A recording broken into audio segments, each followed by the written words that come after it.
Bom dia a todas e todos, a graça e a paz de Jesus reine em nós. Amém? Nós vamos orar rogando ao Senhor a direção desse culto nessa manhã e pedindo ao Senhor que fale aos nossos corações. Seja onde você estiver, seja aqui no templo, seja aí na sua casa, onde quer que você estiver, meu irmão, por favor, nesse momento eleve seu pensamento ao Senhor e fale com Deus. Amém? Vamos orar? Senhor, graças te damos, ó Deus, por essa manhã. Graças te damos pelo teu amor sem fim, pela tua fidelidade, pela tua misericórdia que nos sustém. Muito obrigado, Senhor, porque o teu amor não falha.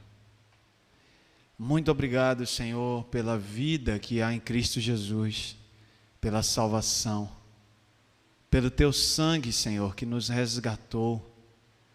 Graças te damos, Senhor, porque em Cristo nós somos nova criação. As coisas velhas se passaram e eis que tudo, Senhor, se fez novo. Muito obrigado, Senhor. Muito obrigado pelo teu amor sem fim. Muito obrigado, Senhor, por essa manhã. Muito obrigado pelo ar que respiramos, por termos levantado, Senhor, e por estarmos nesse momento cultuando a Ti, Senhor. Seja aqui presencialmente, seja pela transmissão online, estamos, Senhor, unidos, conectados uns aos outros e, acima de tudo, conectados em Ti, Senhor. E estamos aqui, Senhor, para Te adorar. Que o Senhor seja adorado nessa manhã. Que o Teu nome seja louvado, glorificado, Senhor. E que muito mais do que esta reunião coletiva, que o culto, Senhor, seja, sobretudo, a nossa vida. Que a nossa maneira de ser, existir, viver, seja uma adoração a Ti. Que o Senhor se agrade da nossa vida, da nossa existência. Que a nossa vida, Senhor, seja para glorificar o Teu santo nome, para dar testemunho do Evangelho. Usa-nos, Senhor, para o louvor da Tua glória. Pai bendito, estas coisas nós oramos, no nome de Jesus e para a glória eterna de Jesus. Amém? Louvado seja Deus. Amém, graças a Deus.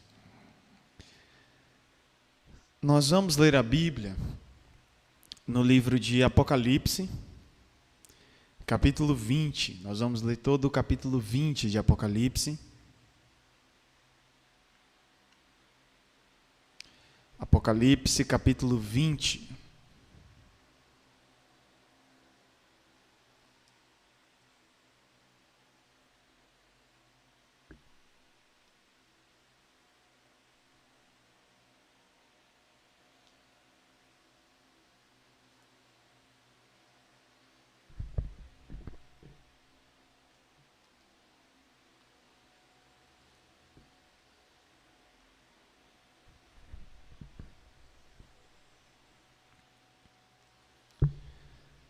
Diz assim a Bíblia. Amém? Apocalipse. Deixou? Apocalipse capítulo 20. Você que está aí na sua casa também acompanhe, por favor. Diz assim: Vi descer dos céus um anjo que trazia na mão a chave do abismo e uma grande corrente. Ele prendeu o dragão, a antiga serpente, que é o diabo, Satanás, e o acorrentou por 1000 anos. Lançou-o no abismo, fechou-o e pôs um selo sobre ele para assim impedi-lo de enganar as nações, até que terminassem os 1000 anos. Depois disso, é necessário que ele seja solto por um pouco de tempo. Vi tronos em que se assentaram aqueles a quem havia sido dada a autoridade para julgar. Vi as almas dos que foram decapitados por causa do testemunho de Jesus e da palavra de Deus.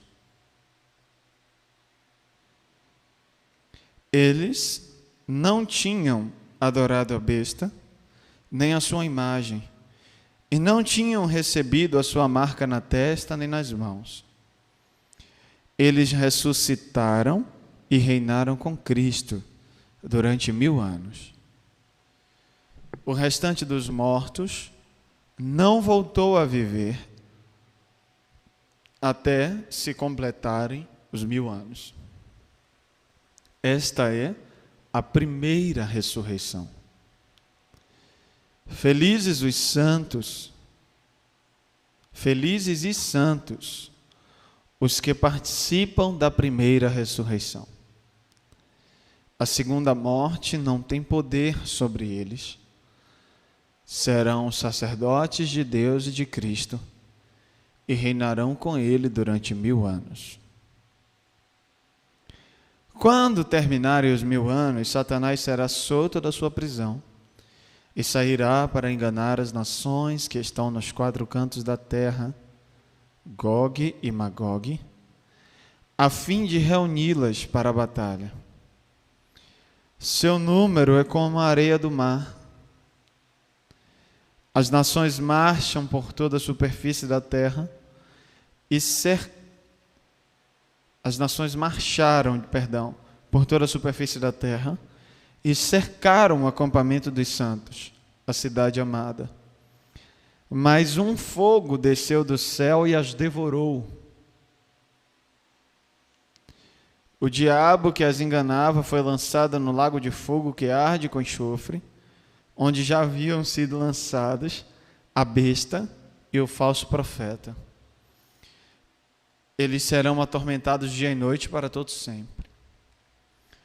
Depois vi um grande trono branco e aquele que nele estava sentado.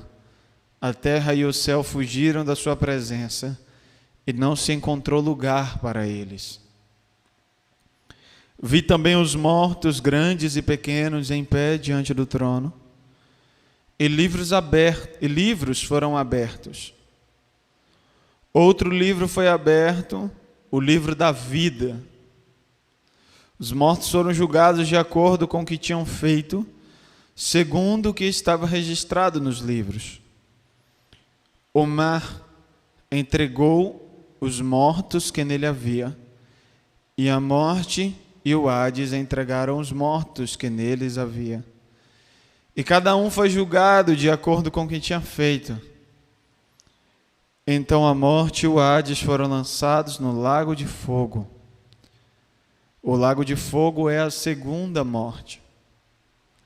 Aqueles cujos nomes não foram encontrados no livro da vida foram lançados no lago de fogo. Que Deus em Cristo aplique a sua palavra em nossos corações. Amém? Louvado seja Deus. Nós vamos passar mais um momento de oração e hoje pela manhã eu gostaria de dedicar esse nosso momento de oração em prol da paz no nosso bairro, pelo fim da violência, pelo fim dos tiroteios, para que haja paz em nosso bairro e em todo o bairro, principalmente nas localidades onde o medo tem assolado. Nós vamos orar e clamar a Deus que no nome de Jesus haja paz. Vamos clamar em nome de Jesus. Eleve o seu pensamento ao Senhor. Você, meu irmão, minha irmã que está na sua casa, por favor, para um pouco aí o que você estiver fazendo. Pense agora em Cajazeiras 11 e clame pelo seu bairro, em nome de Jesus. Por favor, se você puder, para aí um pouco. Certamente essa oração não vai tomar demasiadamente o seu tempo. Para um pouco aí. Para um pouco. Se você puder aí, para o que estiver fazendo. E faça uma oração nesse momento, em nome de Jesus, pelo seu bairro. Vamos orar todos em concordância. E vamos clamar a Deus pela paz. A Bíblia nos ensina a orarmos pela paz da nossa cidade. Vamos clamar ao Senhor em nome de Jesus. Oremos.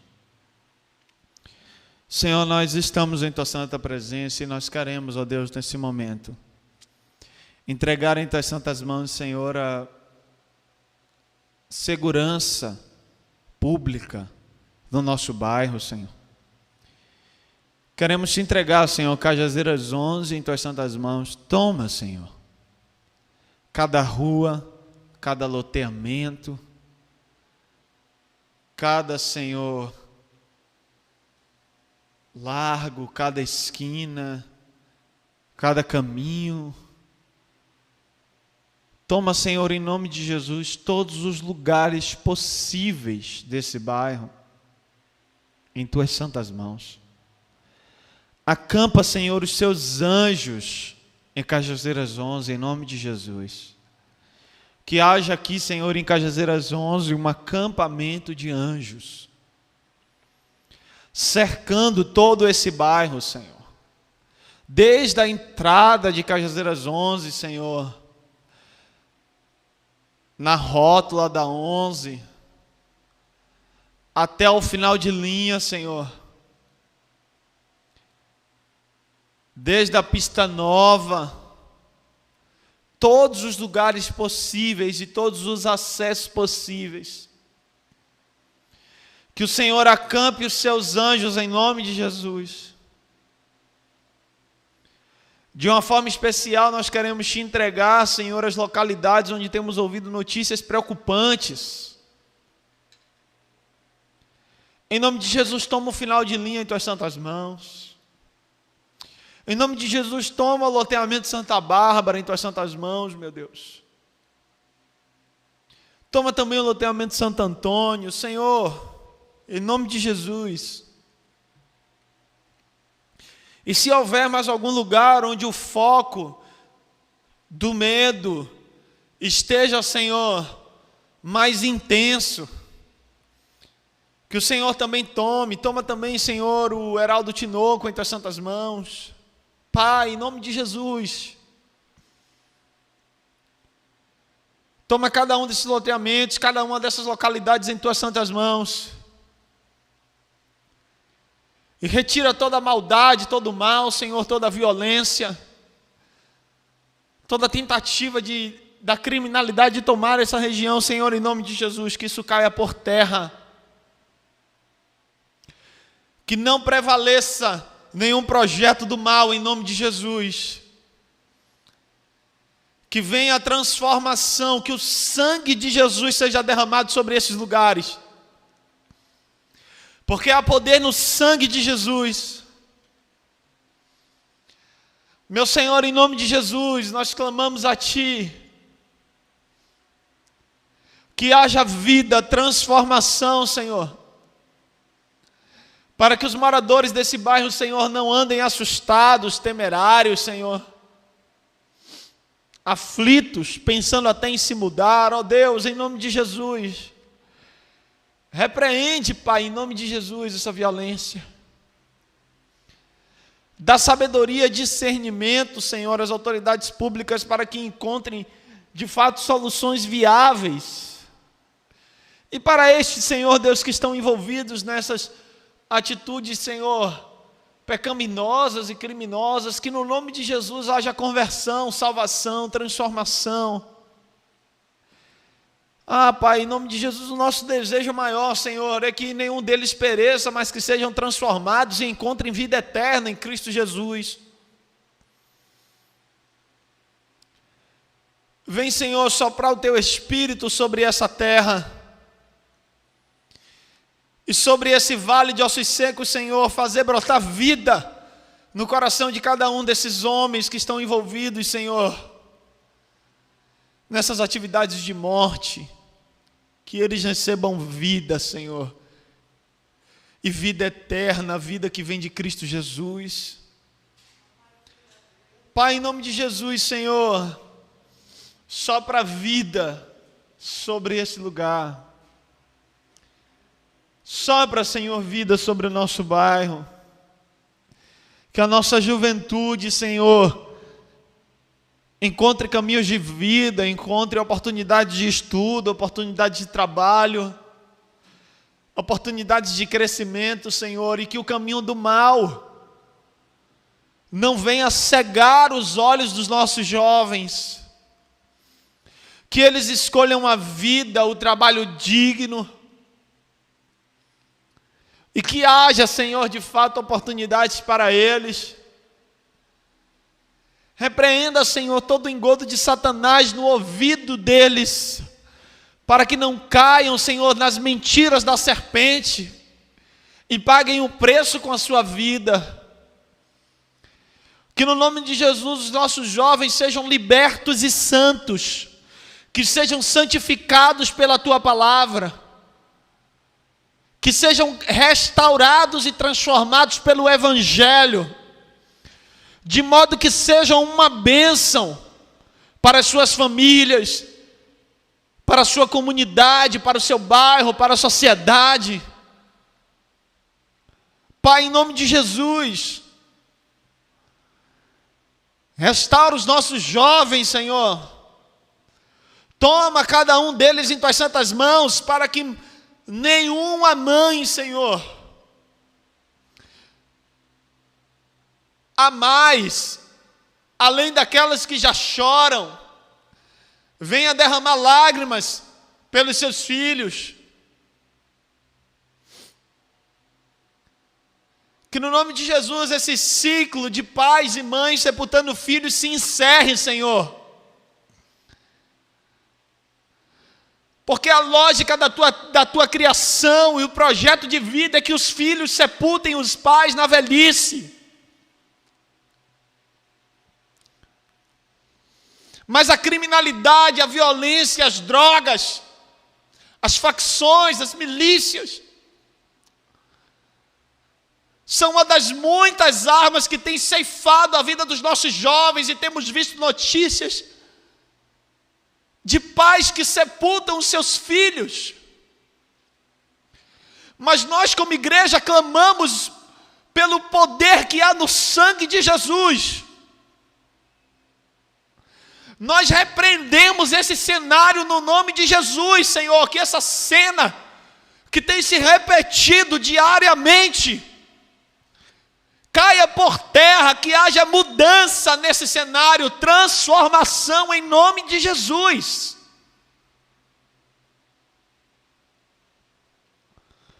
Queremos a nossa juventude viva, Senhor, e sorrindo, com força, com vigor, produzindo coisas boas. Ah, Senhor, em nome de Jesus, que Tu sejas com os nossos jovens. Derrama sobre eles, Senhor, consciência, senso de responsabilidade. Em nome de Jesus, ó Deus. Em nome de Jesus. Derrama também sobre os pais sabedoria, ó Deus, para criarem os seus filhos nos Teus caminhos, criarem os seus filhos na Tua palavra. Ó Deus, em nome de Jesus. Derrama sobre o Estado, Senhor, responsabilidade e compromisso com a vida dos nossos jovens. Responsabilidade e compromisso com cada vida que mora nas periferias. Dai-nos, Senhor, um Estado justo, democrático, de direitos. Ajude-nos, Senhor. Ajude-nos. Pai bendito, estas coisas nós oramos no nome de Jesus. E para a glória eterna de Jesus, aquele que vive e reina para todos sempre. Amém. Louvado seja Deus. Amém. Nós vamos louvar o Senhor.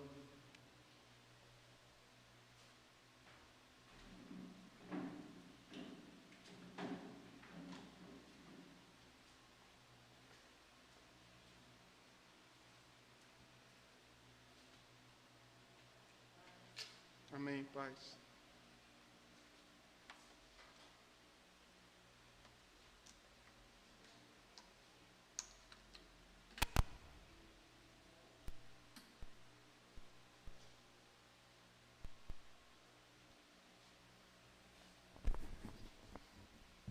Som.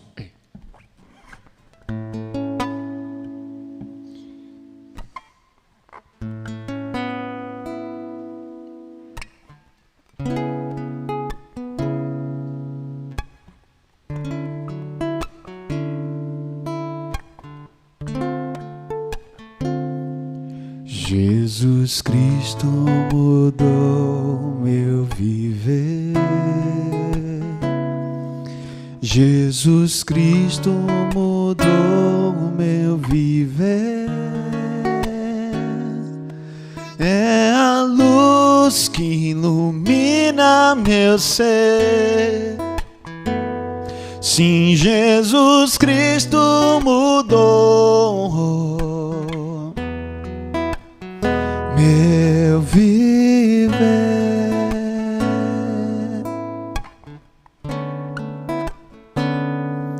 Diferente hoje é o meu coração. Diferente hoje é o meu coração. Cristo deu-me paz e perdão. Sim, diferente hoje é o meu coração.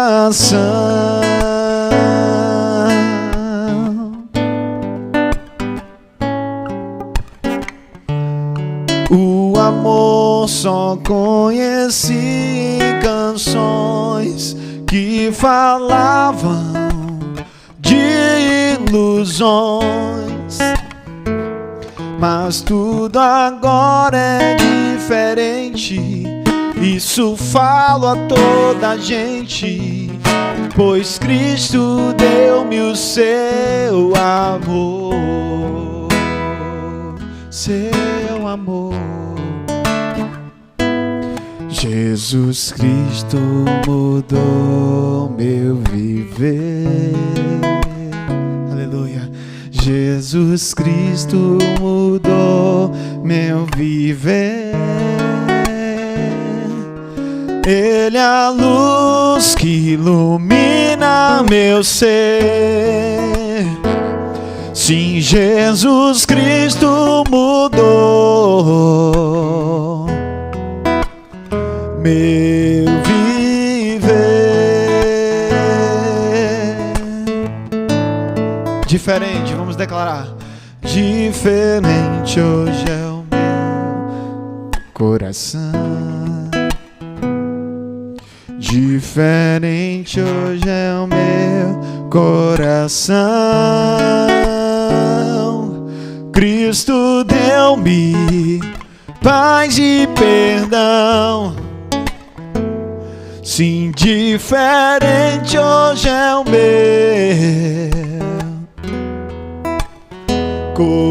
coração.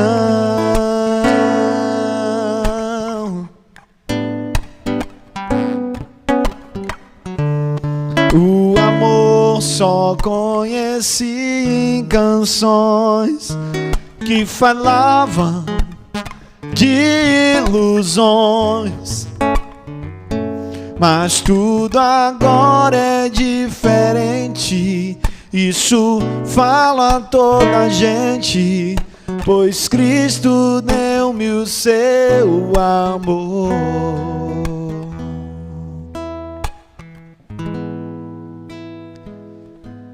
Jesus Cristo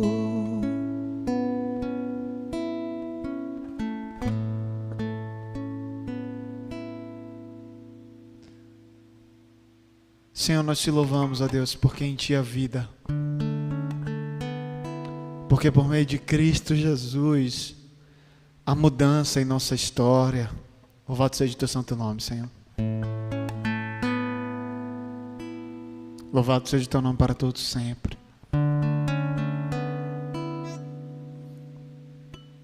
Recebi um novo coração do Pai,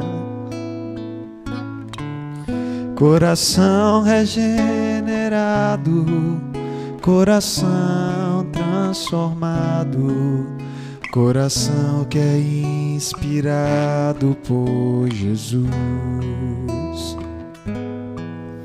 como fruto desse novo coração, eu declaro a paz de Cristo, te abençoo, meu irmão. Preciosa é a nossa comunhão. Somos corpo e assim bem ajustados, totalmente ligado, unido, vivendo em amor, uma família sem qualquer falsidade, vivendo a verdade, expressando a glória do Senhor, uma família vivendo o compromisso do grande amor de Cristo. Eu preciso de ti, querido irmão, precioso és para mim, querido irmão.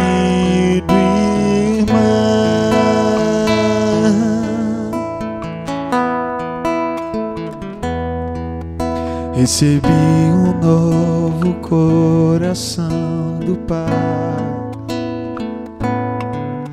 coração regenerado, coração transformado, coração que é inspirado por Jesus. Você recebeu um novo coração como fruto desse novo coração. Declare a paz de Cristo. Eu declaro a paz de Cristo, te abençoo, meu irmão. Preciosa é a nossa comunhão. Somos corpo e assim bem ajustados, totalmente ligado, unido, vivendo em amor, uma família sem qualquer falsidade, vivendo a verdade, expressando a glória do Senhor, uma família vivendo o compromisso do grande amor de Cristo. Eu preciso de ti, querido irmão, precioso és para mim, querido irmão. Eu preciso de ti, querido irmão, precioso és para mim,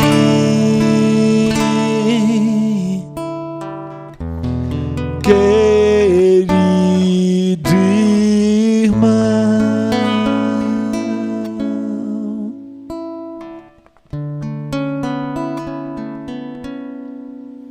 Somos amigos, na vida é tão bom ter amigo. A gente precisa de amigos do peito, amigos de fé, amigos, irmãos iguais a eu e você. Ter um amigo, quem é que não tem um amigo? A gente precisa de amigos do peito, amigos de fé, amigos, irmãos iguais a eu e você. Amigos. Amém.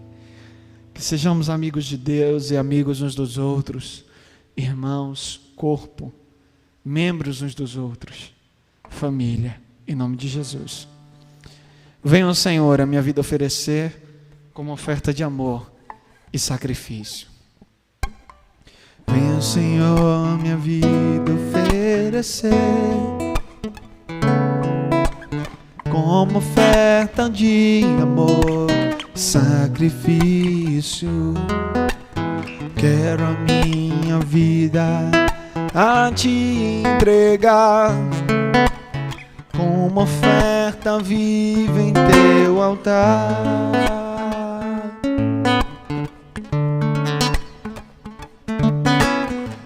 Senhor, minha vida oferecer como oferta de amor, sacrifício. Quero a minha vida a te entregar como oferta viva em teu altar.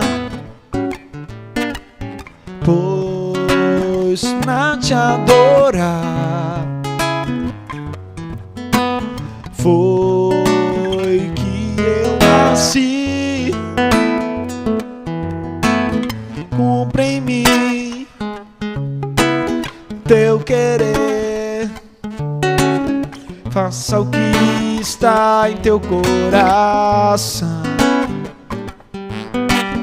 e que a cada dia eu queira mais e mais estar ao teu lado, estar ao teu lado, estar ao teu lado, Senhor. E que a cada dia eu queira mais e mais estar ao teu lado, estar ao teu lado, estar ao teu lado, Senhor.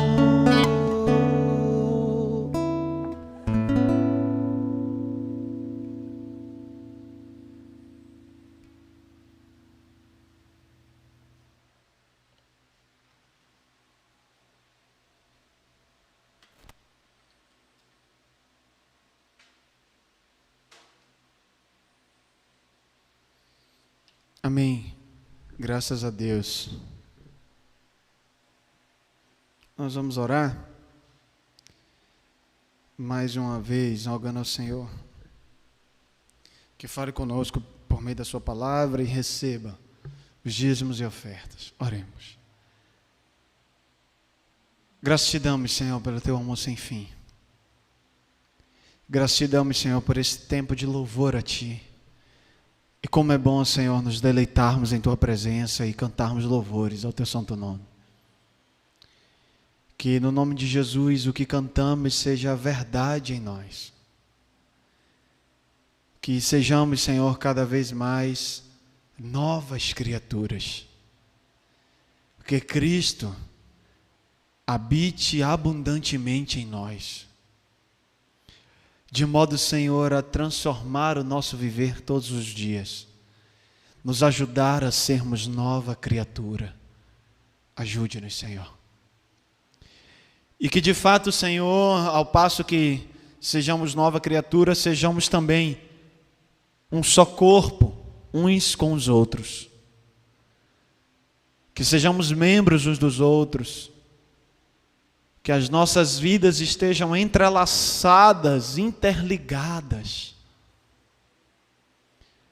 em profunda comunhão, amor e unidade. E que a nossa vida, Senhor, seja inteiramente entregue a Ti como oferta de amor e sacrifício. Que de fato, Senhor, nós venhamos querer entregar a nossa vida como oferta viva em Teu altar.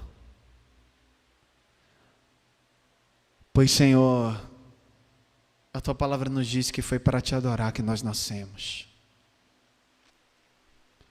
Cumpra, Senhor, em nós o Teu querer. Faça o que está em Teu coração.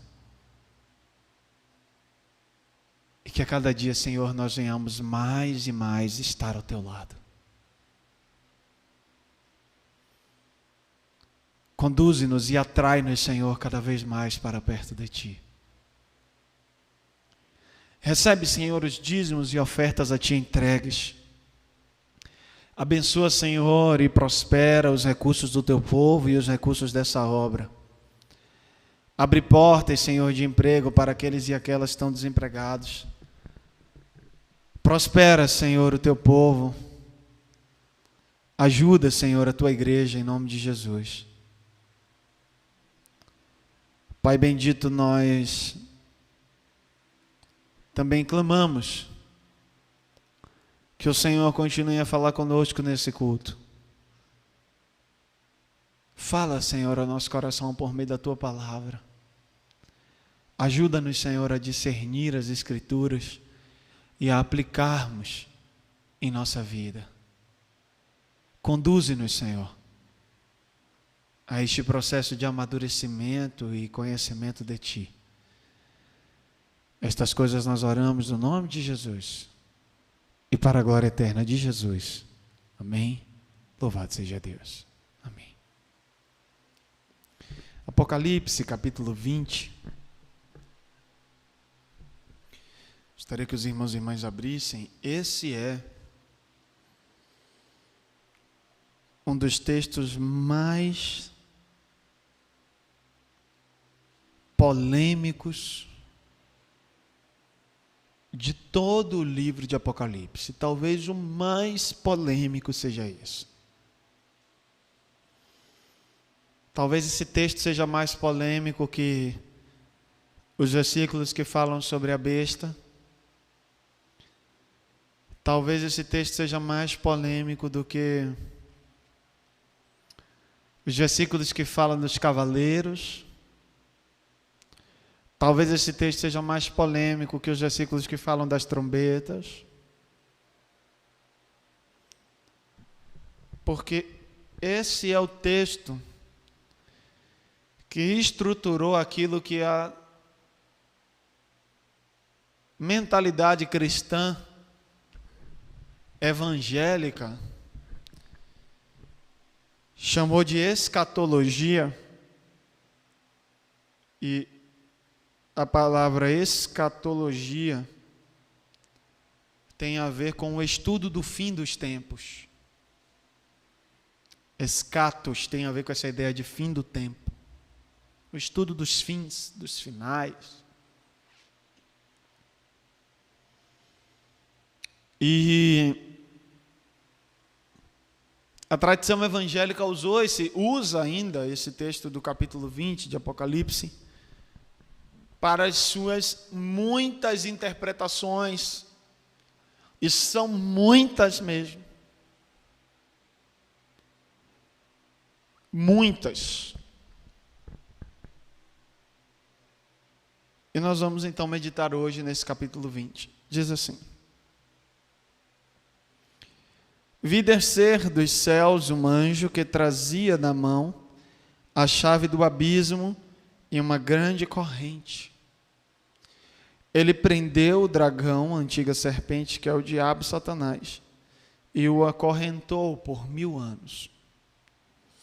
Lançou-o no abismo, fechou-o e pôs um selo sobre ele para assim impedi-lo de enganar as nações, até que terminassem os 1000 anos. Depois disso é necessário que ele seja solto por um pouco de tempo. Vi tronos em que se assentaram aqueles a quem havia sido dada a autoridade para julgar. Vi as almas dos que foram decapitados por causa do testemunho de Jesus e da palavra de Deus. Eles não tinham adorado a besta nem a sua imagem, não tinham recebido a sua marca na testa nem nas mãos. Eles ressuscitaram e reinaram com Cristo durante 1000 anos. O restante dos mortos não voltou a viver até se completarem os 1000 anos. Esta é a primeira ressurreição. Felizes os santos, os que participam da primeira ressurreição. A segunda morte não tem poder sobre eles.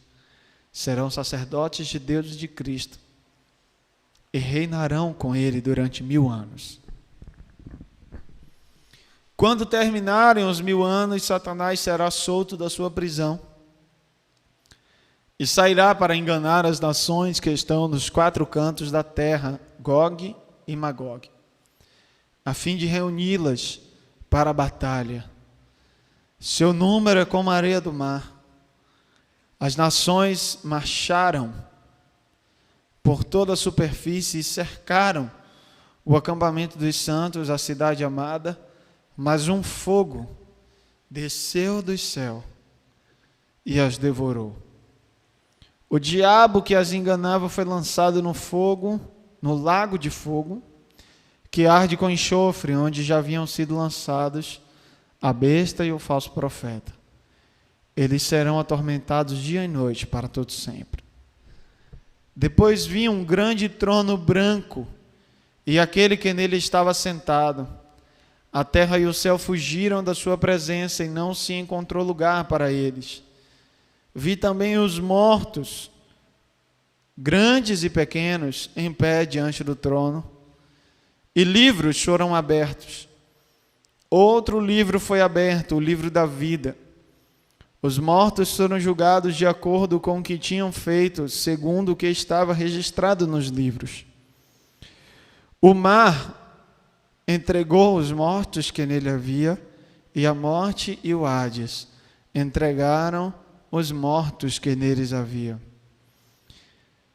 E cada um foi julgado de acordo com o que tinha feito. Então a morte e o Hades foram lançados no lago de fogo. O lago de fogo é a segunda morte. Aqueles cujos nomes não foram encontrados no livro da vida foram lançados no lago de fogo. Que Deus em Cristo aplique a sua palavra em nossos corações. O título da nossa reflexão nessa manhã é Ressuscitados com Cristo. E talvez os irmãos e irmãs estejam se perguntando o que é que esse texto está querendo dizer e o que é que tem a ver esse texto com o título Ressuscitados com Cristo. E talvez outros estejam também se perguntando por que eu disse que esse texto é um dos mais polêmicos na tradição evangélica.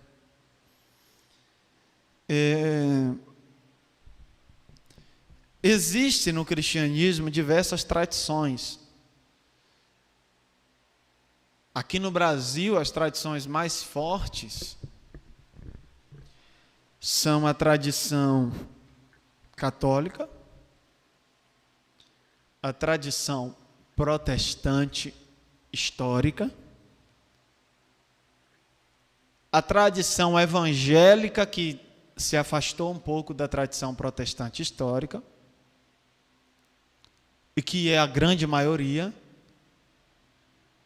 E dentro dessa tradição evangélica estão grupos como os batistas e os pentecostais, de maneira geral. Ao contrário do que alguns batistas querem, defender, os batistas não estão próximos da tradição protestante histórica.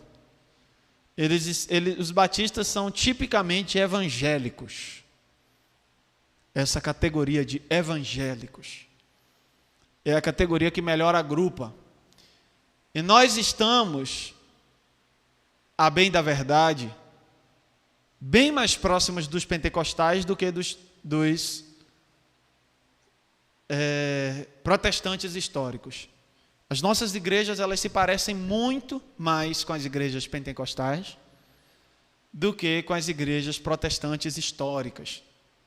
Embora os batistas tenham nascido 100 anos depois da Reforma Protestante, como uma igreja também reformada. Mas os batistas se afastaram bastante dessa tradição. Então, há um visível distanciamento. Por exemplo, entre esses visíveis distanciamentos estão o fato de que na igreja batista não existem sacramentos. Nós não temos sacramentos. Na igreja católica e nas igrejas protestantes históricas existem sacramentos.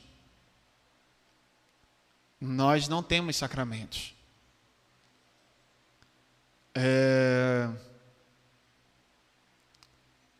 Um outro aspecto, por exemplo, o batismo dos batistas é por imersão. A gente mergulha as pessoas.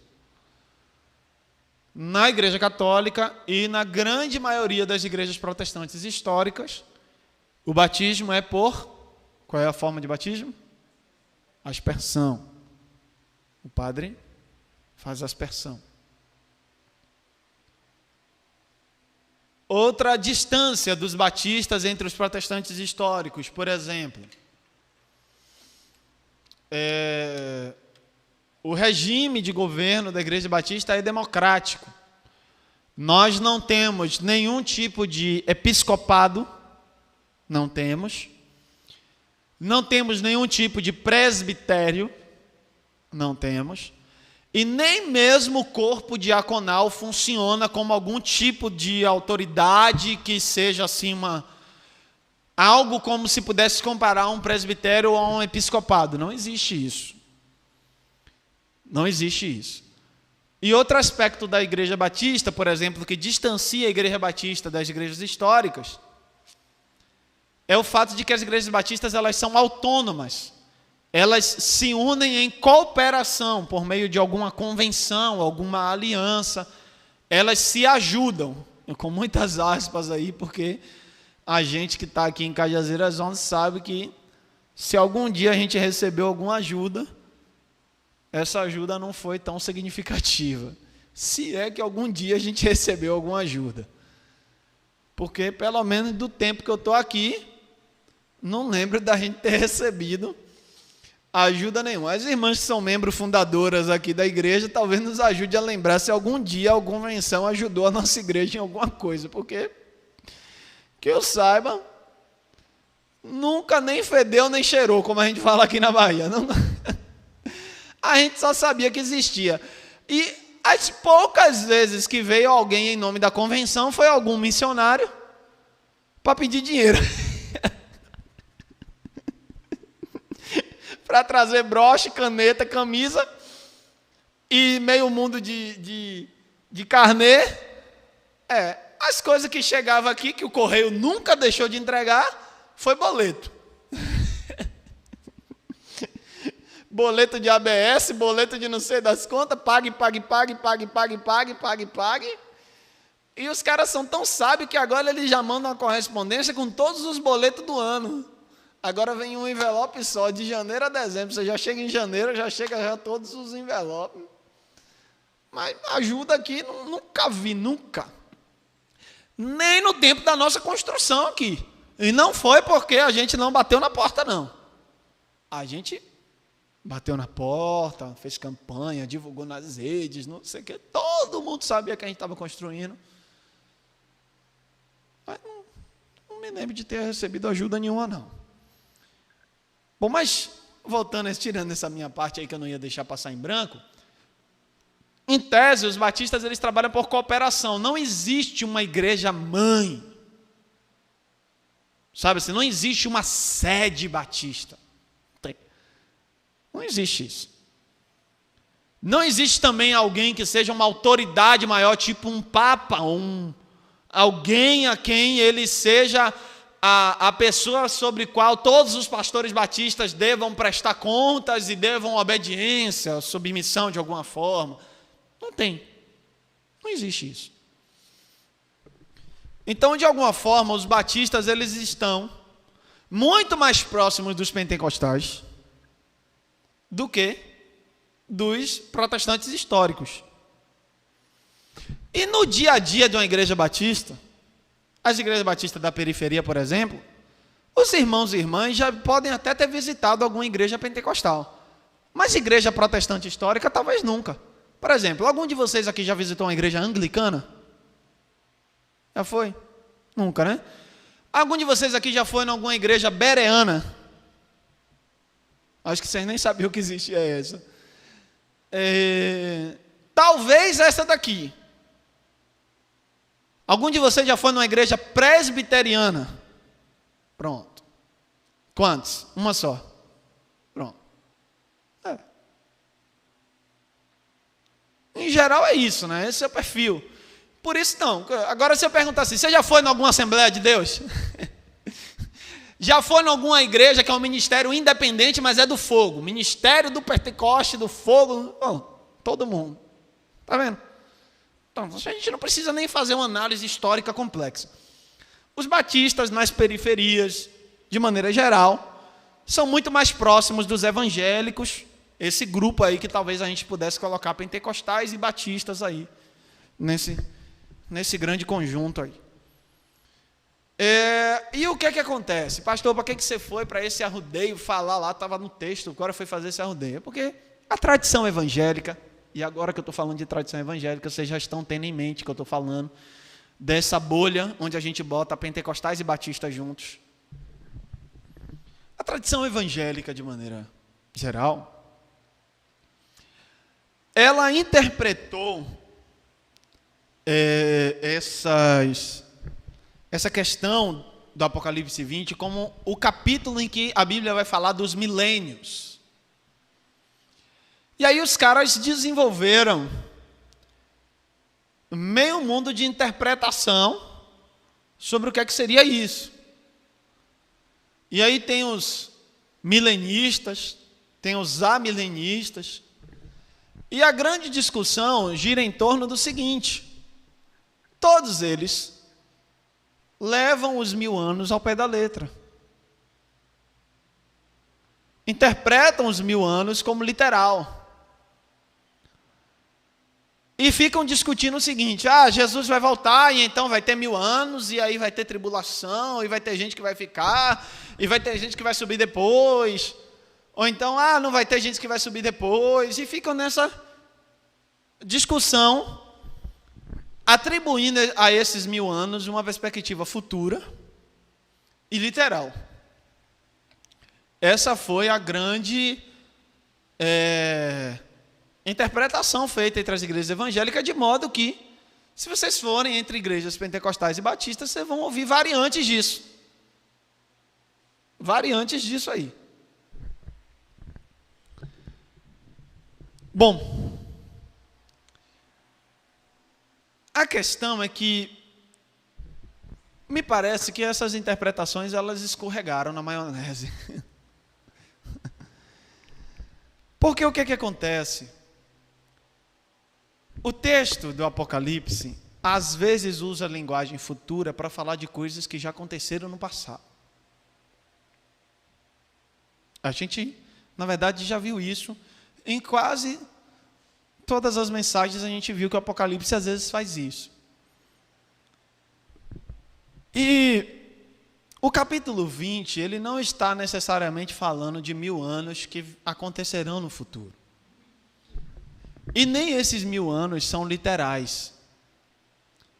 Como todos os números no Apocalipse, o número 1000 também é um número simbólico. A gente viu que o número da besta, 666, é um número simbólico, representava o número do nome de Nero. A gente viu que o número 7 é usado abundantemente no livro de Apocalipse, porque é um número simbólico. A gente viu que o número 12 é usado abundantemente, porque é um número simbólico.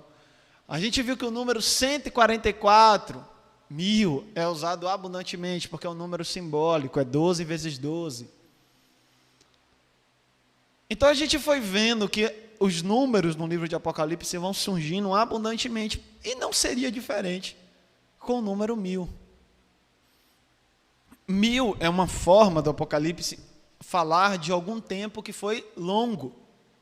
Longo. Toda vez que se quer enfatizar uma grande quantidade, ele usa o número 1000. Vai falar de 144 mil, que é para dizer que é muita gente. Então, toda vez que vai se falar de alguma coisa, que ele quer dizer que foi muito tempo, ele vai dizer que é 1000. Esse 1000 vai alcançar sempre esse caráter simbólico. E pastor, quando é que vai ser então esses 1000 anos, mesmo que seja um número simbólico? Veja, olha o que diz o capítulo 20, a partir do verso 1. Vi descer dos céus um anjo que trazia na mão a chave do abismo e uma grande corrente. Ele prendeu o dragão, a antiga serpente, que é o diabo, Satanás, e o acorrentou por 1000 anos, lançou-o no abismo, fechou e pôs um selo sobre ele para assim impedi-lo de enganar as nações assim, até que terminasse os 1000 anos. Guarde isso aqui. Um tempo em que Satanás foi amarrado e perdeu força. Que tempo é esse? É um tempo que vai acontecer ainda? Ou um tempo que já aconteceu? Para isso a gente precisa olhar para a Bíblia e fazer algumas análises disso. Eu gostaria que vocês fossem comigo para o Evangelho de Marcos. Marcos capítulo 1, versículo 39.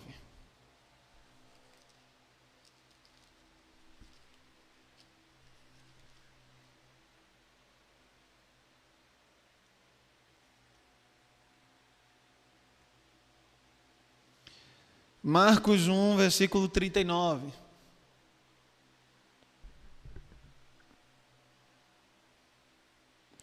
Diz assim: então ele percorreu toda a Galileia, pregando nas sinagogas e expulsando os demônios. Qual era o ministério de Jesus? Percorrer a Galileia, pregar e expulsar demônios. Esse era o ministério de Jesus. Os demônios, durante o ministério de Jesus, eram expulsos. Expulsos. Guarde esse detalhe. Por quê, pastor? Vamos lá para Mateus, capítulo 12, versículo 29. Mateus 12, 29.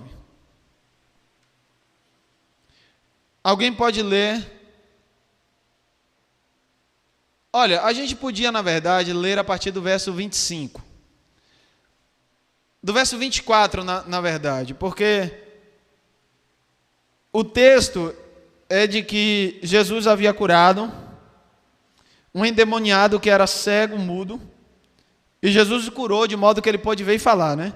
Eu vou ler do 22 em diante para a gente entender o contexto todo. Vou voltar logo tudo de vez. Mateus 12, a partir do verso 22. Diz assim: depois disso, levaram-lhe um endemoniado que era cego e mudo, e Jesus o curou, de modo que ele pôde falar e ver. Todo o povo ficou atônito e disse: não será este o filho de Davi? Mas quando os fariseus ouviram isso, disseram: é somente por Beelzebu, o príncipe dos demônios, que ele expulsa os demônios. Disseram que Jesus tinha um demônio mais forte e que é por isso que ele tirou o demônio do rapaz. Aí Jesus, conhecendo os seus pensamentos, disse-lhes: todo reino dividido contra si mesmo, será arruinado. E toda cidade ou casa dividida contra si mesma não subsistirá. Se Satanás expulsa Satanás, está dividido contra si mesmo. Como então subsistirá seu reino? E se eu expulso demônios por Beelzebu, por quem os expulsam os filhos de vocês? Por isso, eles mesmos serão juízes sobre vocês. Mas, se é pelo Espírito de Deus que eu expulso demônios, então chegou a vocês o reino de Deus. Presta atenção, Jesus disse a eles. Ou seja, o sinal da chegada do reino de Deus era que Jesus expulsava demônios. Aí diz o verso 29. Ou, como alguém pode entrar na casa do homem forte e levar dali os seus bens, sem antes amarrá-lo? Só então poderá roubar a casa dele. Jesus está usando essa linguagem para dizer o seguinte: se esse mundo estava dominado pelo domínio de Satanás, Satanás representou esse homem forte que está dentro de uma casa. Mas o que é que Jesus faz? Amarra o homem forte. É esse o contexto de alguém que está vencendo os demônios. Olha o verso 29, vou ler de novo.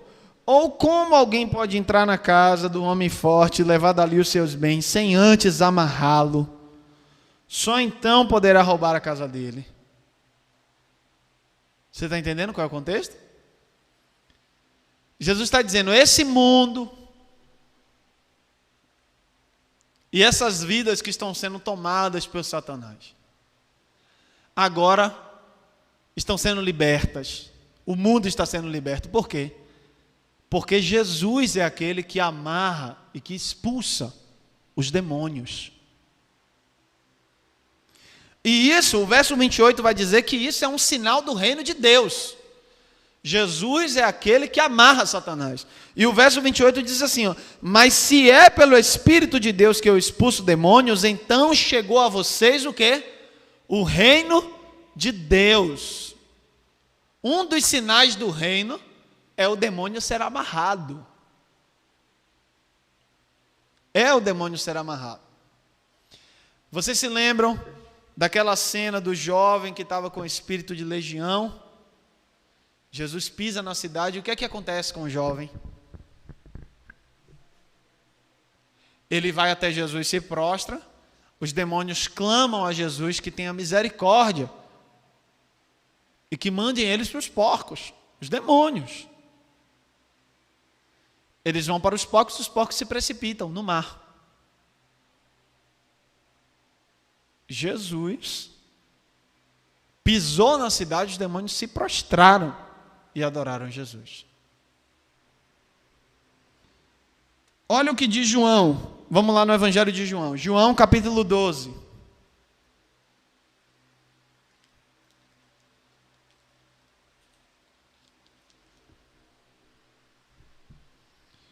João 12.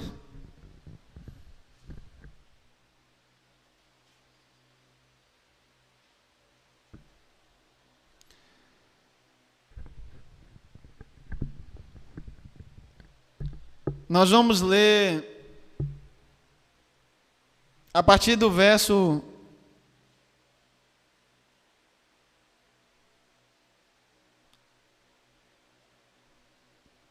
a partir do verso 27. Jesus está perturbado. Ele havia entrado em Jerusalém, não é? E ele prediz a sua morte. E aí no verso 27 diz assim, presta atenção. Agora meu coração está perturbado, o que direi? Pai, salva-me dessa hora? Não, eu vim exatamente para isso, para essa hora. Pai, glorifica o teu nome. Então veio uma voz dos céus, eu já o glorifiquei e o glorificarei novamente. A multidão que ali estava e a ouviu, disse que tinha trovejado, outros disseram que um anjo tinha falado. Jesus disse, esta voz veio por causa de vocês e não por minha causa. Aí presta atenção no versículo 31.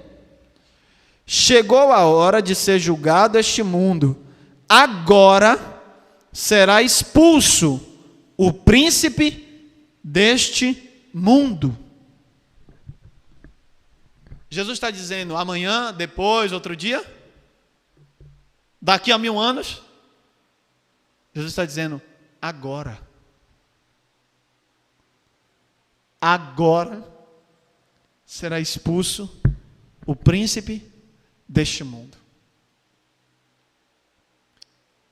Por que, pastor, que ele está falando isso? Porque viria a cruz. E é isso que Colossenses, capítulo 2, você se lembra de Colossenses? Vai lá rapidinho em Colossenses. Colossenses, capítulo 2.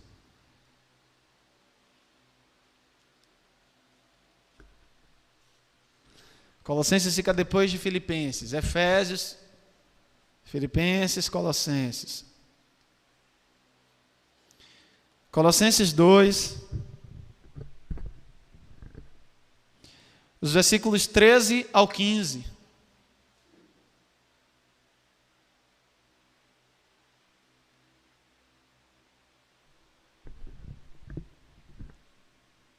Diz assim: quando vocês estavam mortos em pecado e na incircuncisão da sua carne, Deus os vivificou com Cristo.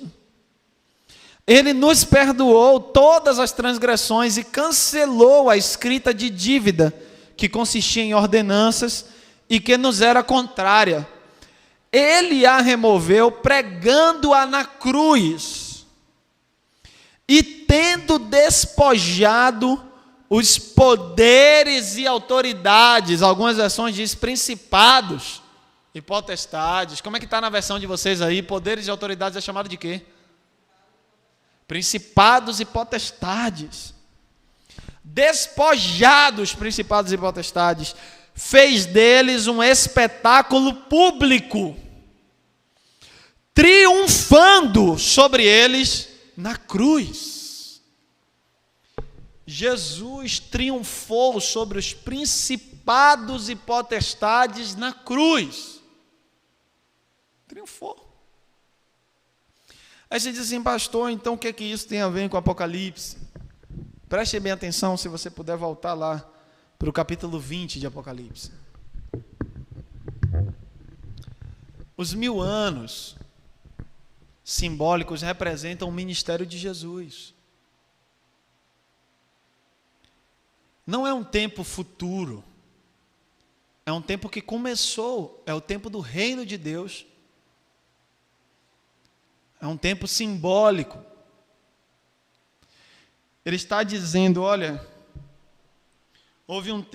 haverá um tempo em que o dragão foi preso. Ele foi amarrado. Que tempo foi esse em que o dragão foi amarrado? O tempo em que Jesus exerceu seu ministério. Esse foi o tempo. O tempo em que Jesus exerceu seu ministério. Foi o tempo em que o dragão foi amarrado. 1000 anos aqui foi simplesmente uma linguagem simbólica. E o que é que acontece? O finalzinho do verso 3 diz o seguinte: depois disso é necessário que ele seja solto por um pouco de tempo. O que é Satanás ser solto novamente? Depois que Jesus ascendeu aos céus, a igreja voltou a ser perseguida. E o que é que o Apocalipse nos disse o tempo todo? Que aquele que movimenta a Babilônia é quem? O dragão. E quem é o dragão? A antiga serpente chamada Satanás. Hoje, no tempo que vivemos, é o tempo em que Satanás está solto. É esse o tempo. Os cristãos pegaram esse texto e transformaram esse tempo. Vai ter 1000 anos depois. Não. É a linguagem simbólica. Ele está falando de um tempo onde Cristo, quando Cristo pisou, aquele texto lá que Jesus fala assim, vi Satanás descer, o pessoal fala, né, que Jesus viu e tal. O que é aquilo? Aquilo ali é a linguagem bíblica dizendo o seguinte: quando Jesus pisa na terra, Satanás perde força.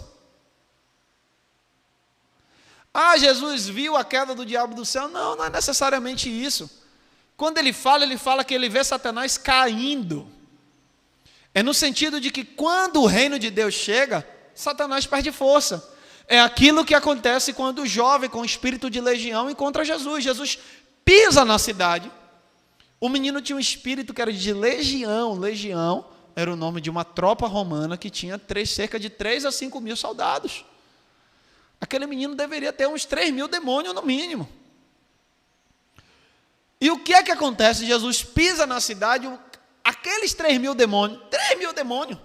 A gente poderia dizer assim, seria uma grande batalha lá. O que acontece com os 3.000 demônios? Se prostram diante de Jesus, a Bíblia diz que se prostram. E suplicam, que queres conosco, Jesus de Nazaré? Manda-nos para os porcos. Prostrados diante de Jesus. Por quê? Porque quando o reino de Deus chega, Satanás perde força. Onde Deus está, Satanás não pode. Não tem força. Satanás não pode. Porque o poder de Deus expulsa o poder das trevas. A presença de Deus expulsa o diabo. Expulsa. O único momento em que Satanás se aproxima de Jesus, é na cena da tentação, e a Bíblia diz que Jesus foi conduzido pelo Espírito. Foi propósito, era propósito de Deus, que Jesus fosse conduzido pelo Espírito ao deserto. E ali Satanás o tenta.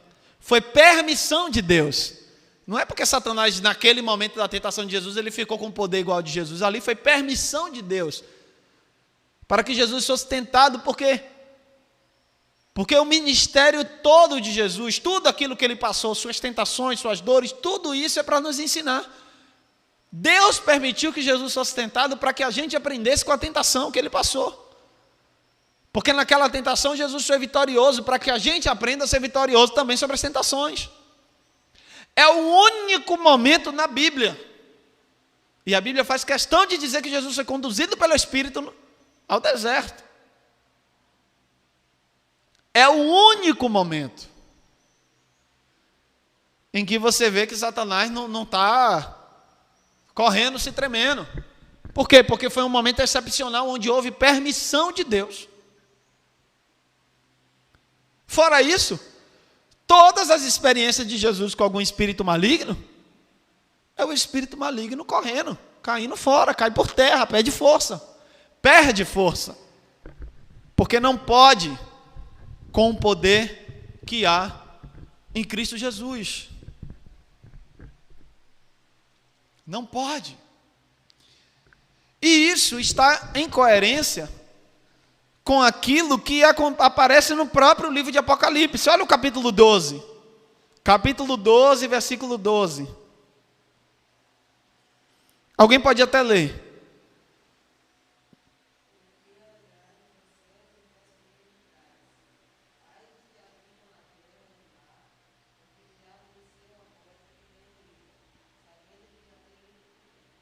Isso, observe.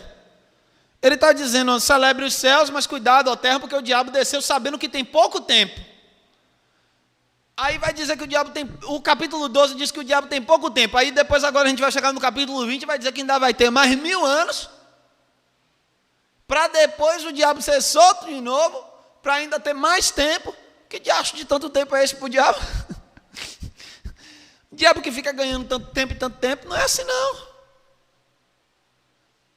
O tempo em que o inimigo está solto é agora. É esse tempo. E a gente não precisa de muita coisa para saber que o inimigo está solto, não. Olhe bem ao seu redor, que não vai ser difícil enxergar que o inimigo está solto. O tempo em que ele está solto é agora. E Satanás tem cirandado mesmo. Satanás tem cirandado, destruído muitas vidas, conduzido muitas pessoas por caminhos torpes, na tentativa de ceifá-las. E todo esse caos, o Apocalipse já tem nos dito, o caos que a humanidade vive, é a maldade humana potencializada pelas artimanhas do inferno. Ser humano matando o outro à torta e à direita. Foi o diabo que matou? Não, porque ninguém viu um espírito carregando a arma. Não foi a arminha flutuante. Foi a maldade humana? Foi. Mas foi só a maldade humana? Não. Toda a Babilônia, ou seja, todo projeto humano de maldade, tem sempre o dragão, ó, por detrás. Tem sempre o dragão por detrás. O tempo em que Satanás está solto é agora. Mas essa palavra é uma palavra de consolação. Por quê? Como eu disse, Apocalipse não deve ser lido como um livro de terror, e sim como um livro de esperança. O que ele está dizendo é, embora seja agora o tempo que Satanás esteja solto, ele estará solto por um pouco de tempo. O que é isso? Ele está fazendo uma comparação com a eternidade. Ele está dizendo, olha, esse tempo em que Satanás está solto é pequeno comparado ao tempo em que viveremos na Nova Jerusalém com Cristo Jesus. É pouco tempo. Já está decretado o fim. Ele será vencido para sempre. Será vencido. Ele será vencido para sempre. Ele será vencido. E a igreja viverá com Cristo eternamente. E aí o verso 7 diz: quando terminarem os 1000 anos, Satanás será solto da sua prisão, sairá para enganar as nações, os 4 cantos da terra, Gog e Magog, a fim de reuni-las para a batalha. E é esse o projeto que Satanás tem feito. Tem tentado enganar as nações, desvirtuá-las do projeto do reino de Deus. E ele diz: as nações marcharam por toda a superfície da terra e cercaram o acampamento dos santos, a cidade amada, mas um fogo desceu do céu e as devorou. O diabo que as enganava, e isso é a Bíblia nos contando o fim da história, foi lançado no lago de fogo que arde com enxofre, onde já haviam sido lançados a besta e o falso profeta, e elas serão atormentadas dia e noite para sempre. Essa é a palavra. Por mais que o inimigo se levante e fomente o coração das nações e das pessoas para serem contrárias ao projeto de Deus, o que a Bíblia nos diz é que o fim já está determinado. Satanás será derrotado para sempre. Já está escrito. Já está escrito. E a Bíblia continua no verso 11 e diz: depois vinha um grande trono branco e aquele que estava sentado. A terra e o céu fugiram da sua presença e não se encontrou lugar para eles. Vi também os mortos, grandes e pequenos, em pé diante do trono, e livros foram abertos. Outro livro foi aberto, o livro da vida. Os mortos foram julgados de acordo com o que tinham feito, segundo o que estava registrado nos livros. O mar entregou os mortos que nele havia, e a morte e o Hades entregaram os mortos que nele havia. Cada um foi julgado de acordo com o que tinha feito. Ou seja, depois disso tudo, virá sim a volta triunfante de Cristo e os mortos serão julgados. Mas você pode se perguntar assim: pastor, mas por que você chamou o título da mensagem de Ressuscitados com Cristo? E por que o texto no versículo 6 fala que isso foi a primeira ressurreição? O que é isso? Vamos ler de novo o versículo 6. Ele diz assim: felizes os santos que participam da primeira ressurreição. Está vendo isso? Dá até para a gente voltar e ler do versículo 4. Vamos ler do 4 ao 6. Diz assim: vi tronos em que se assentaram aqueles que haviam sido dada autoridade para julgar. Vi as almas dos que foram decapitados por causa do testemunho de Jesus e da palavra de Deus. Eles não tinham adorado a besta nem a sua imagem, não tinham recebido a sua marca na testa nem nas mãos. Eles ressuscitaram e reinaram com Cristo durante 1000 anos. O restante dos mortos não voltou a viver até se completarem os 1000 anos. Esta é a primeira ressurreição. E alguém pode se perguntar assim: pastor, e aí, o que é isso? Que primeira ressurreição é essa? E aí ele diz no verso 6, felizes os santos, os que participam da primeira ressurreição. A segunda morte não tem poder sobre eles, serão sacerdotes de Deus e de Cristo, e reinarão com ele durante 1000 anos. Que primeira ressurreição é essa, pastor? O livro de Colossenses já nos disse. Vá lá comigo, Colossenses capítulo 3.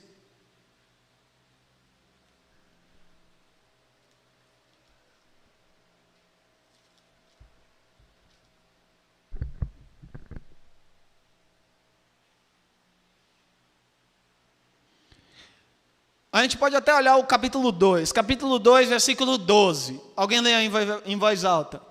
Capítulo 2, versículo 12.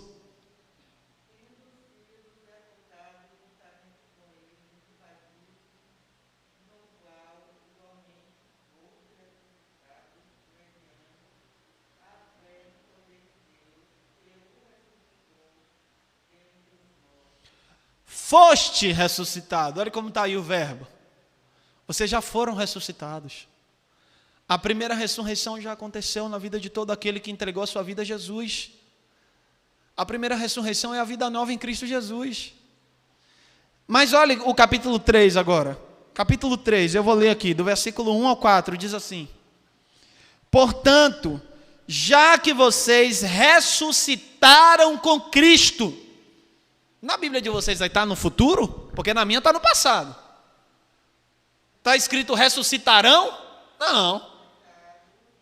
E isso, foste ressuscitados, ou já que vocês ressuscitaram, está no passado, já aconteceu. Portanto, já que vocês ressuscitaram com Cristo, procurem as coisas que são do alto, onde Cristo está assentado à direita de Deus. Mantenham o pensamento nas coisas do alto e não nas coisas terrenas, pois vocês morreram e agora a sua vida está escondida com Cristo em Deus.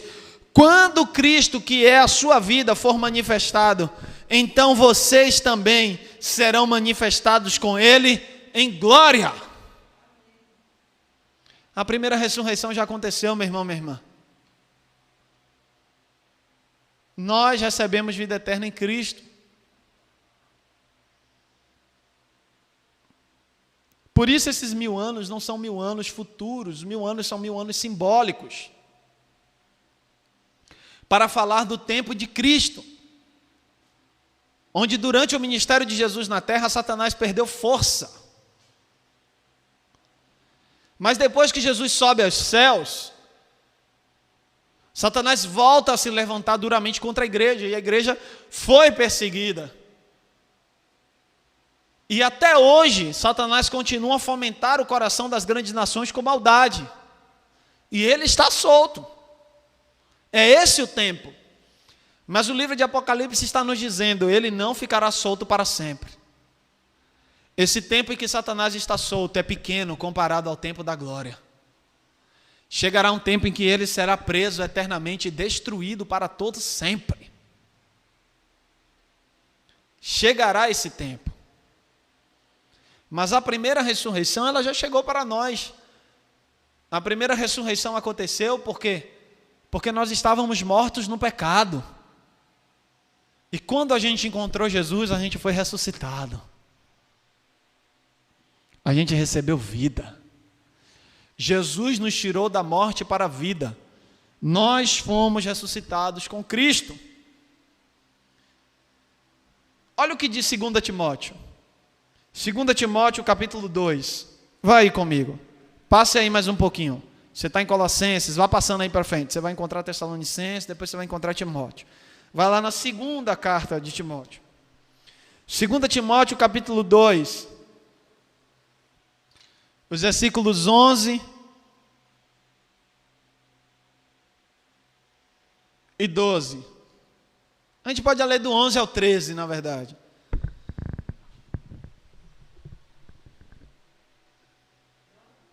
Do 11 ao 13. 2 Timóteo capítulo 2, do verso 11 ao verso 13.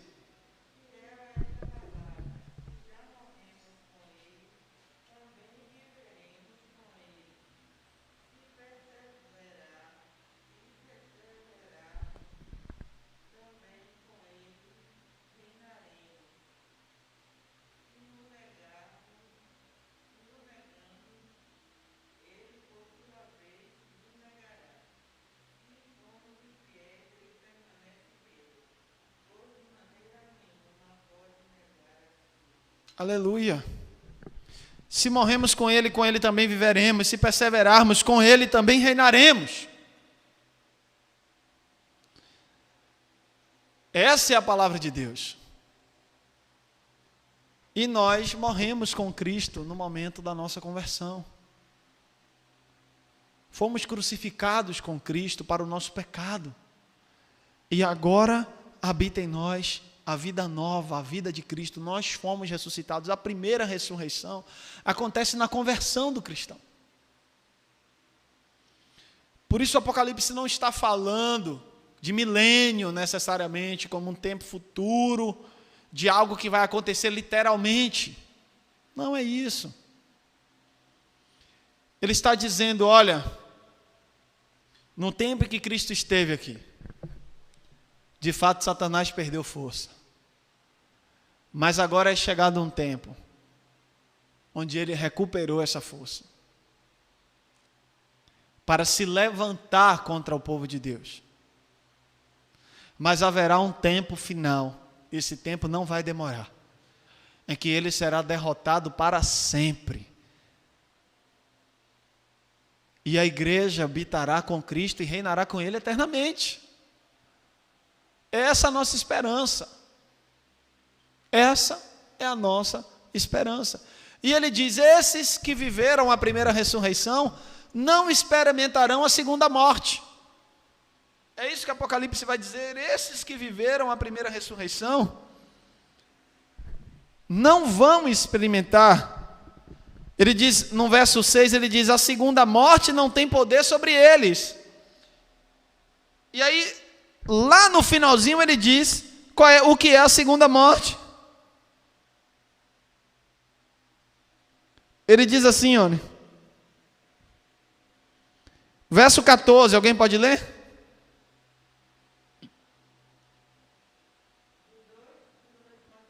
Não, desculpe, Apocalipse capítulo 20. Eu já voltei para Apocalipse. O verso 6 do capítulo 20 de Apocalipse, desculpem aí se eu não situei vocês, o verso 6 diz, a segunda morte não tem poder sobre eles. Agora olha o que diz o verso 14. O que é a segunda morte?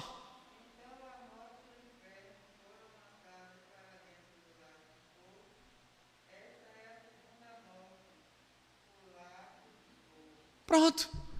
O lago de fogo é a segunda morte. Está percebendo?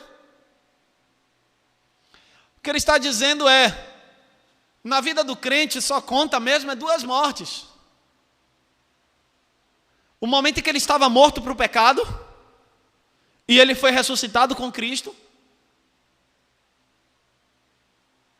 e depois a morte do seu corpo, caso ele morra antes de Jesus voltar. Por quê? Porque a segunda morte, que seria a morte eterna do lago de fogo, essa morte o crente não passa.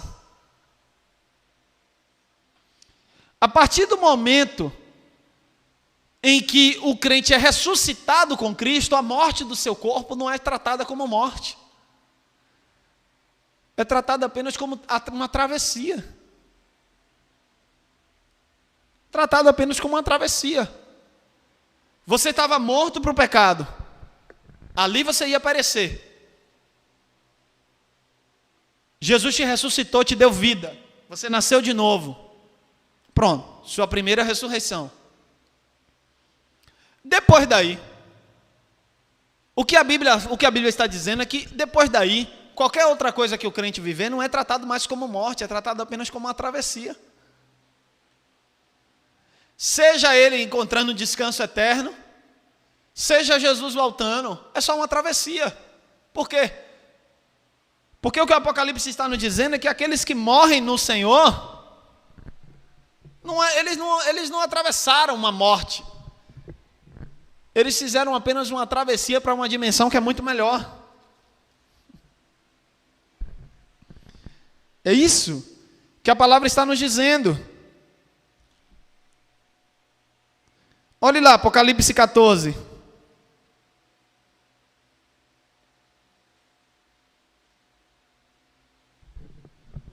Apocalipse 14, versículo 13. Alguém lê aí em voz alta.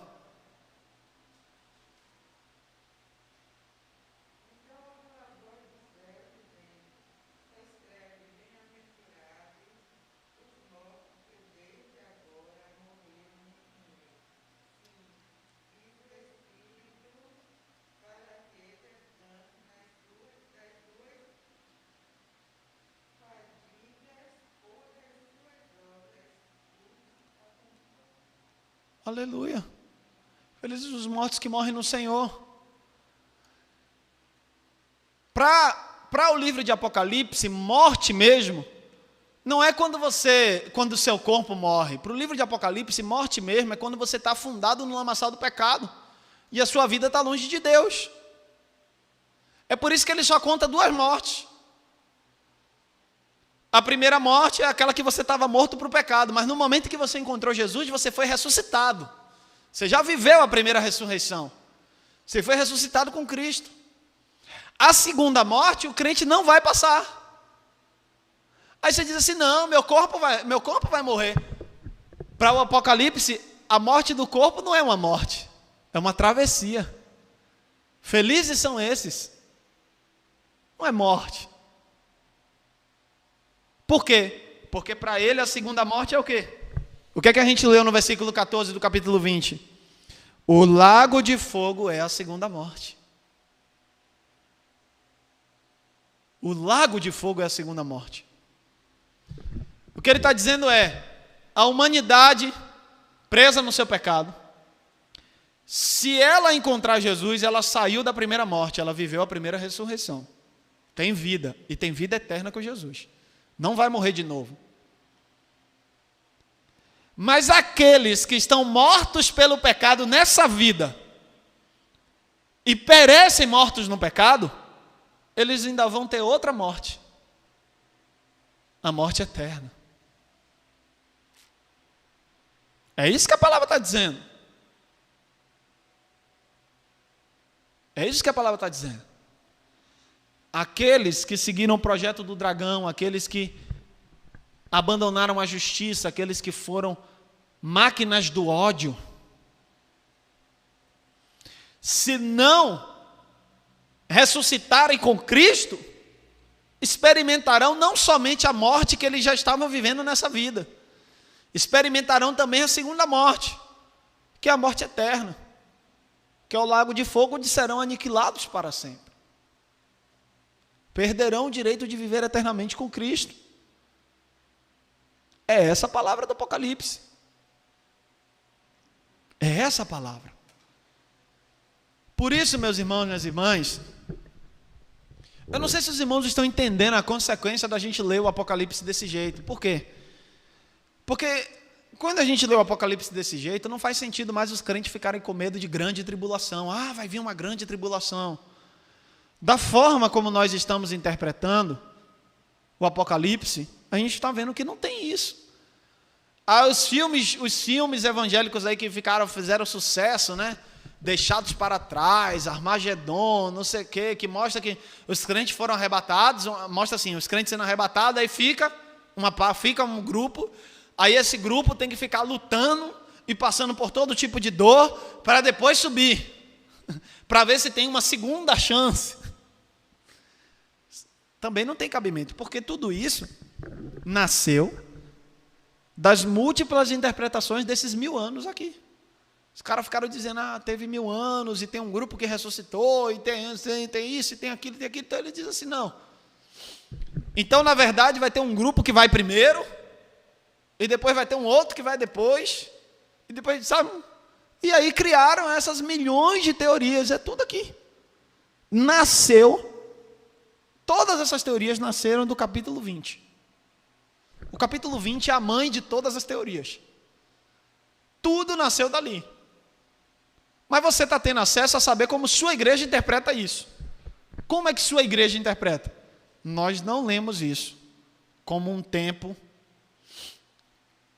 que ainda vai acontecer. Como é que nós lemos esses 1000 anos em que Satanás foi aprisionado?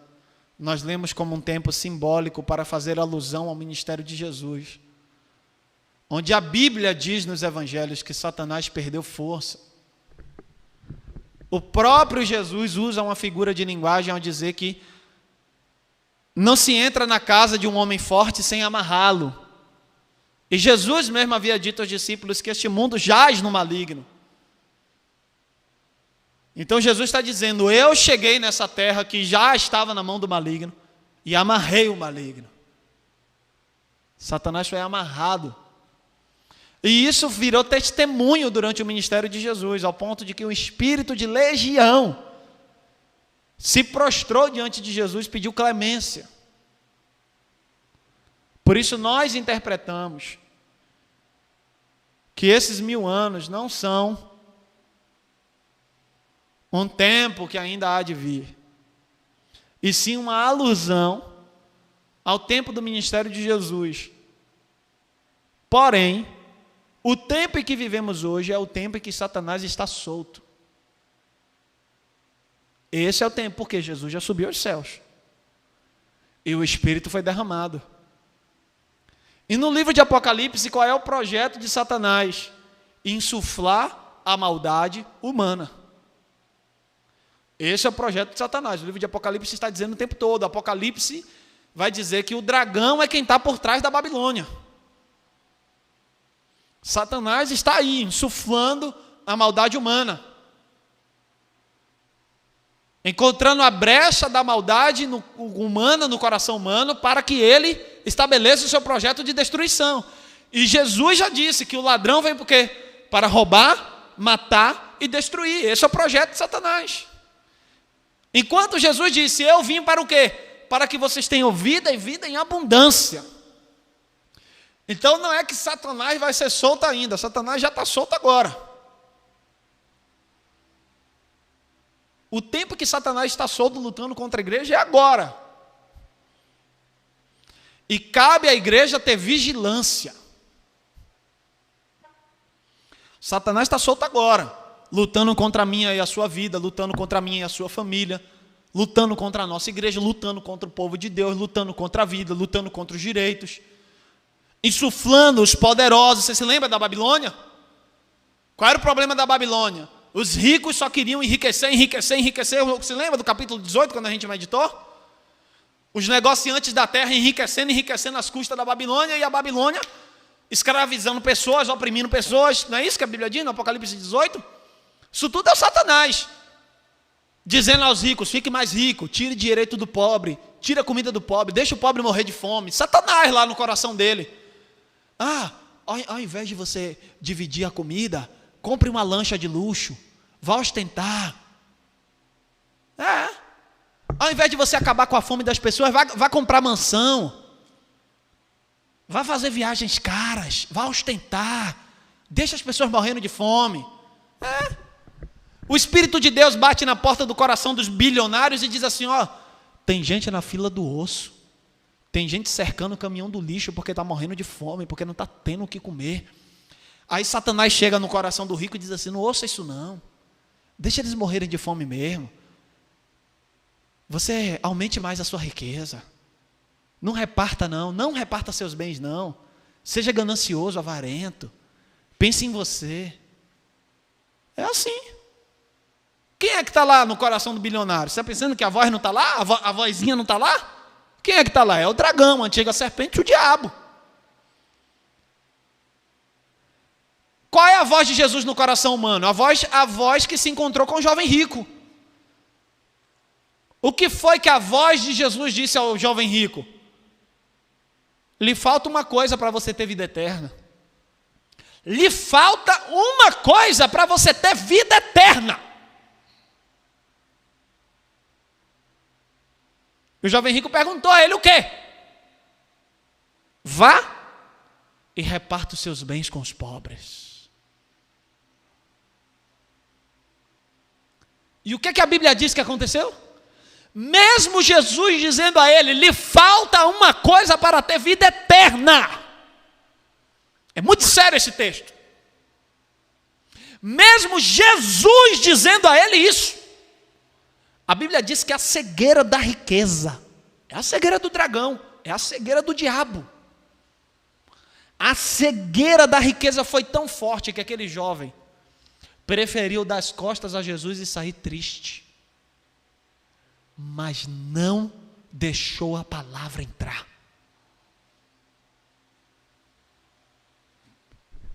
Não deixou. Você pense que coisa séria é o próprio Jesus na frente de alguém, o próprio Jesus na frente daquele jovem. Olhar para ele e dizer que falta uma coisa para ele ter vida eterna. Mas ele preferir o amor à riqueza?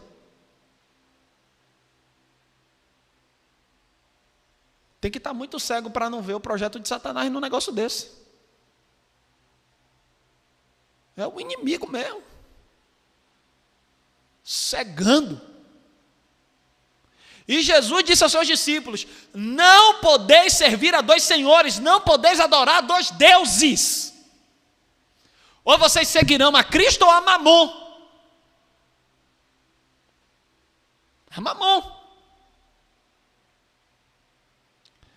Esse é o projeto de Satanás no mundo. Projeto de destruição e de morte, de injustiça, de desigualdade. Afundando as pessoas na luxúria, na vaidade do pecado. Afundando. E não à toa, serem justamente os ricos os que patrocinam coisas tão macabras. Você acha que coisas bizarras como tráfico humano é patrocinado por quem? É pobre que está patrocinando isso? Tráfico humano para poder pagar milhões por um órgão. Sequestrar alguém para arrancar um rim. Coisas absurdas desse tipo que a gente sabe que existe, que já ouviu. Você acha que quem patrocinou isso aí foi um pobre? Um pobre? Tráfico humano para prostituição, para que jovens sejam prostituídas. Sequestrar o corpo de mulheres para usá-las sexualmente. É pobres que estão patrocinando isso?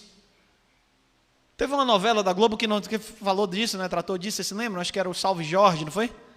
Falava que as meninas eram levadas, envolvia passagem de avião, viagem, tudo, atravessando. Levava para Capadócia, se eu não me engano, né, nessa novela. Mas você acha que esse negócio é pobre? Que patrocina isso? Pobre. O político Aécio Neves foi um escândalo público, por isso que eu estou falando o nome. Um helicóptero que estava no nome dele, depois a justiça prendeu a irmã, dizendo que na verdade foi a irmã dele. Então, mas até então, o helicóptero estava no nome dele, era um helicóptero que ele usava para muitas viagens. De repente, a Polícia Federal encontra nesse helicóptero não sei quantas toneladas de pasta de cocaína. A pasta era o que seria usado para formar ainda, tipo assim, com pouca pasta você formava muito pó. Ele tinha toneladas de pasta, ou seja, ele formaria muito mais toneladas de pó.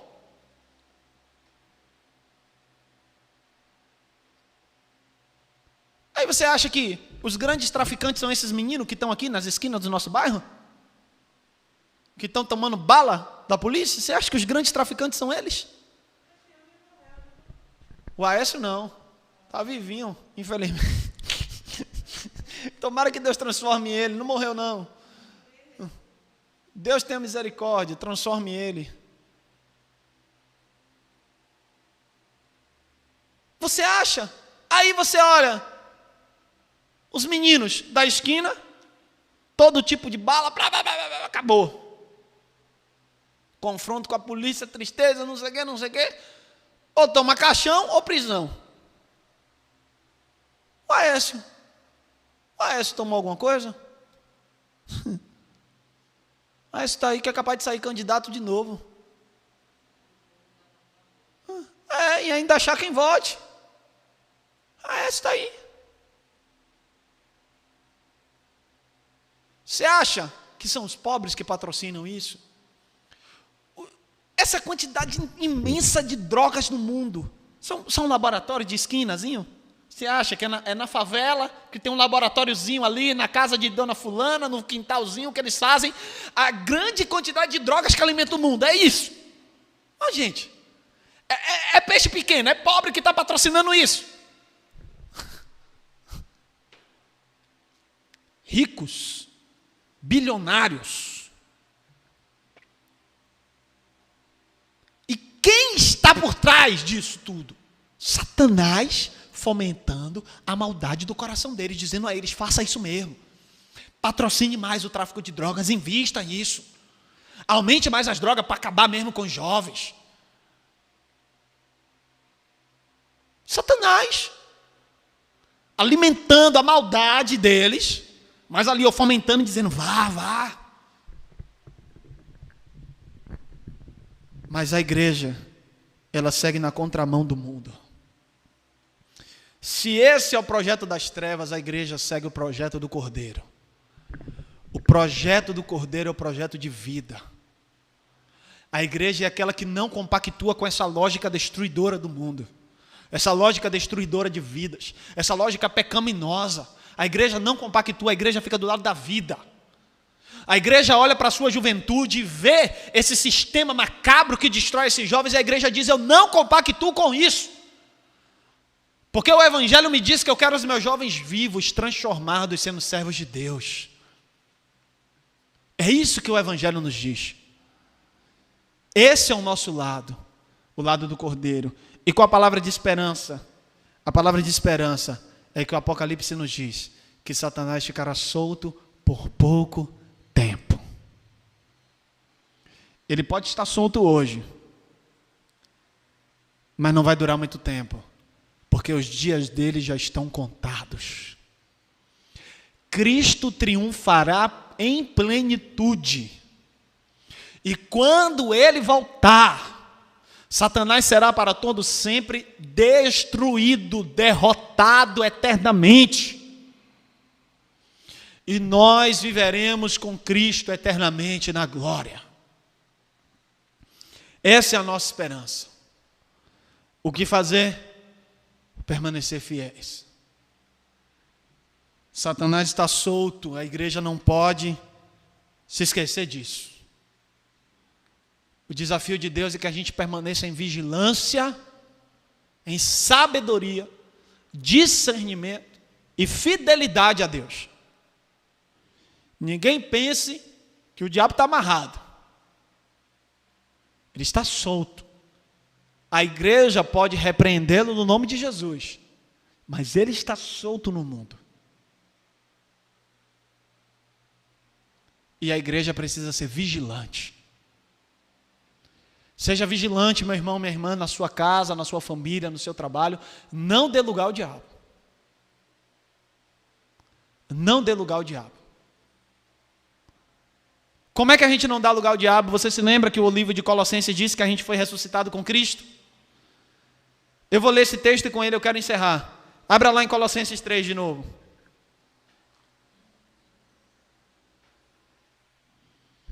Do versículo 5 ao 17 vai te dizer como é que você não vai dar lugar ao diabo. Guarde isso aí na sua Bíblia. Eu só vou ler. Depois de ler a gente já vai encerrar e orar. Mas marque esse texto aí. Você se perguntar assim, como é que faz para não dar lugar ao diabo? Colossenses 3, de 5 a 17. Vai te dizer como é que faz para não dar lugar ao diabo. Do 5 ao 17. Colossenses 3, do 5 ao 17. Como é que faz, pastor, para não dar lugar ao diabo? Colossenses 3, do 5 ao 17. Diz assim: assim, façam morrer tudo o que pertence à natureza terrena de vocês: imoralidade sexual, impureza, paixão, desejos maus e a ganância, que é idolatria. É por causa dessas coisas que vem a ira de Deus sobre os que vivem na desobediência, as quais vocês praticaram no passado, quando costumavam viver nelas. Mas agora, abandonem todas essas coisas: ira, indignação, maldade, maledicência, que significa língua grande, a linguagem indecente no falar. Não mintam uns aos outros, visto que vocês já se despiram do velho homem com suas práticas e se revestiram do novo, o qual está sendo renovado em conhecimento, à imagem do seu Criador. Nessa nova vida, já não há diferença entre grego e judeu, circunciso e incircunciso, bárbaro e cita, escravo e livre, mas Cristo é tudo e está em todos. Portanto, como povo escolhido de Deus, santo e amado, revistam-se de profunda compaixão, bondade, humildade, mansidão e paciência. Suportem-se uns aos outros e perdoem as queixas que tiverem uns contra os outros. Perdoem como o Senhor lhes perdoou. Acima de tudo, porém, revistam-se do amor, que é o elo perfeito. Que a paz de Cristo seja o juiz em seu coração, visto que vocês foram chamados para viver em paz, como membros de um só corpo, e sejam agradecidos. Habite ricamente em vocês a palavra de Cristo. Ensinem e aconselhem-se uns aos outros com toda a sabedoria. E cantem salmos, hinos e cânticos espirituais com gratidão a Deus em seu coração. Tudo o que fizerem, seja em palavra ou em ação, façam-no em nome do Senhor Jesus, dando por meio dele graças a Deus Pai. Aleluia. Quer vencer? Quer parar de dar lugar ao diabo? Medite nesse texto todos os dias da sua vida. Colossenses 3, do 5 ao 17. Que Deus em Cristo nos abençoe. Que o amor de Deus o Pai, a graça bendita de Jesus Cristo e a comunhão do Santo Espírito permaneçam sobre todos nós e sobre toda a face da terra, agora e para todos sempre. Amém. Louvado seja Deus. Hoje à noite nos veremos novamente às 18 horas. Que Deus em Cristo nos abençoe. Os que nos assistem online, vamos encerrar também a transmissão.